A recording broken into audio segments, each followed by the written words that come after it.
So let me introduce them. So for those of you who don't know, Dennis Creech, he was really instrumental in bringing together the SWARM and this concept of the group trying to help tell our stories from the job site out into the community.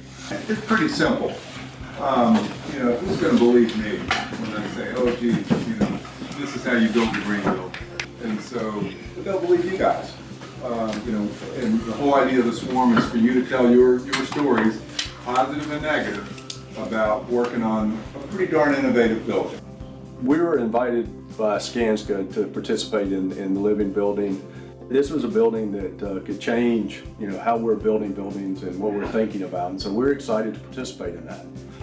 When we were first awarded the project here at Georgia Tech, we were looking at different products to complete our underground installation, because typically we would use PVC conduit, which was non-redless compliant. And after looking around, we found that HDPE is a compliant product, and when we started the installation, we were surprised to find that we actually noticed significant labor savings to some of the other options we had available to us.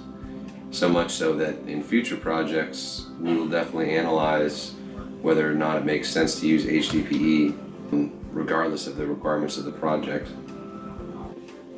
One of the challenges that we faced in the living building is construction is an industry that has been resistant to change over the years.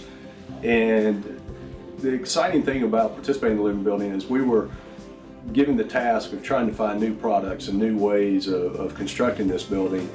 And so it's been exciting to see that we've had that opportunity for developing and working with HDPE, replacing PVC, not only in this building, but looking at recognizing that we could make some changes in other buildings. But it's kind of given us kind of the roadmap, possibly on other buildings, to how can we find new products and new ways of doing something and bringing that into the construction. This is the future if we want to be sustainable. So it's not just from an environmental standpoint, it's really, at some point it comes to almost if you want to thrive in the industry, this is the direction it's headed. We're excited to receive the Changemaker Award for our use of HDPE on this project, and also to be participating in the SWARM and getting this message out and being able to share our experiences and the opportunities that we've had with the living building and being part of that.